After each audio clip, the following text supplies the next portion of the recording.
जो लोग मेरे क्लास में 4 नंबर के आते हैं, आपके आधार पर बांटेंगे। आपके आधार पर रचना के आधार पर बांटेंगे। तो 10 क्लास 9 क्लास पढ़ा जाता है, 8 क्लास पर बांटेंगे और 10 क्लास में ये 4 मार्क्स का आता है, रचना के आधार पर बांटेंगे। तो सबसे पहले वाक्य क्या होते हैं? जो वाक्य कहते हैं शब्दों के समूह को वाक्य कहते हैं। एक वाक्य में के 2 घटक होते हैं, एक उद्देश्य होता है और दूसरा विधेय होता है। एक उद्देश्य और दूसरे को विधेय कहते हैं। जैसे वाक्य है पक्षी आकाश में उड़ रहे हैं, तो जिसके विषय में बात की जाती है वो उद्देश्य होता है और जो भी बात की जाती है वो विधेय होता है। तो इसमें पक्षी उद्देश्य है और आकाश में उड़ रहे हैं वो विधेय। अब आते हैं कि रचना के आधार पर आगे के कितने भेद होते हैं। रचना के आधार पर वाक्य के 3 भेद होते हैं, सरल वाक्य, संयुक्त वाक्य और मिश्र वाक्य। अब हम इन्हें विस्तारपूर्वक देखते हैं कि सरल वाक्य कौन से होते हैं। सरल वाक्य वह होता है जिसमें एक ही उद्देश्य होता है और एक ही विधेय होता है और मुख्य रूप से एक ही उसमें क्रिया होती है। ऐसे वाक्य को सरल वाक्य कहते हैं। जैसे बच्चे क्रिकेट खेलते हैं, इसमें एक ही उद्देश्य है और एक ही विधेय है, इसलिए यहाँ पर एक सरल वाक्य। नेक्स्ट है संयुक्त वाक्य। जैसा कि नाम से भी पता चला है, संयुक्त का मतलब होता है जुड़े हुए। यहाँ पर 2 या 2 से अधिक स्वतंत्र वाक्य होते हैं। दोनों वाक्य कैसे होते हैं? इसमें स्वतंत्र होते हैं जो समुच्चय बोधक अव्यय से जुड़े होते हैं। जैसे सुबह दिन, यह स्वतंत्र वाक्य है। फूल खिल गए, ये भी स्वतंत्र वाक्य है। अब हमने इसको समुच्चय बोधक अव्यय और से जोड़कर एक वाक्य बना दिया। तो कहने का मतलब है कि दोनों स्वतंत्र वाक्य को हमने समुच्चय बोधक अव्यय से जोड़कर एक वाक्य बनाकर तैयार कर दिया। ऐसा वाक्य संयुक्त वाक्य कहलाता है।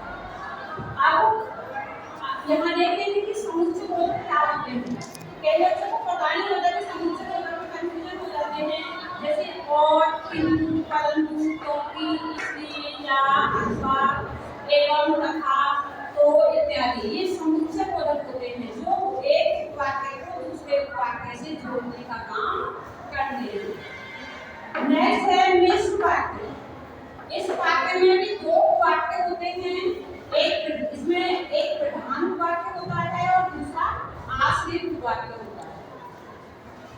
मिश्र वाक्य में कौन से वाक्य होते हैं? एक प्रधान होता है और दूसरा आश्रित होता है। ऐसे वाक्य को हम मिश्र वाक्य कहते हैं। जैसे माँ ने कहा कि मैं कल मेरठ जाऊंगी, तो इसमें जिस वाक्य में मुख्य क्रिया होती है वो प्रधान वाक्य होता है और जो वाक्य समुच्चय बोधक से आगे वाला होता है वो आश्रित वाक्य होता है। और इसे हम प्रश्न करके भी हम इसको पहचान सकते हैं कि माँ ने क्या कहा, जो उत्तर में आया वही आश्रित वाक्य। आगे में आश्रित वाक्य के भेद। आश्रित वाक्य के कितने भेद होते हैं?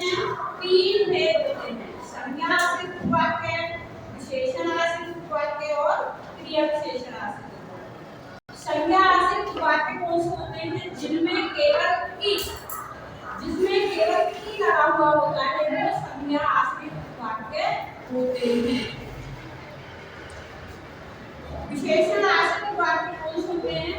जहाँ पर संज्ञा या सर्वनाम की वाक्य में दिए गए संज्ञा या सर्वनाम की विशेषता बताई जाती हो, वहाँ